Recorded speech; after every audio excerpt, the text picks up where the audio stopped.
திமுக ஆட்சிக்கு வந்ததுன்னா எந்த காலத்திலுமே திமுக ஆட்சிக்கு வந்ததுன்னா அதனுடைய எதிர்வினைகள் ரொம்பவே அதிகமாக இருக்கும். திமுகவுக்கு எதிராக பரப்பப்படுகிற விமர்சனங்கள் கூர்மையானதாக தொடர்ந்து கொண்டு போய் சேர்க்கப்பட்டுக்கிட்டே இருக்கும்.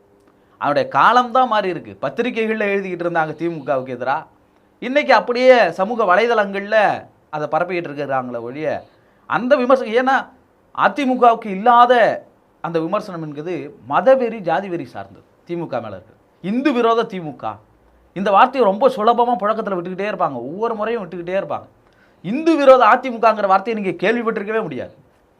இந்து விரோத இன்னைக்கு அரசியல் களத்துக்கு வந்திருக்கவங்க கூட அந்த வார்த்தைக்குள்ளே வந்து அடைக்கவே மாட்டாங்க. இந்து விரோத தாவேக்காரனோ இந்து விரோத நாத்தாக்காரனோ அவங்க யாரையும் சொல்ல போகிறதில்ல, 2வது 3வது லிஸ்ட்டில் இருந்தால் கூட.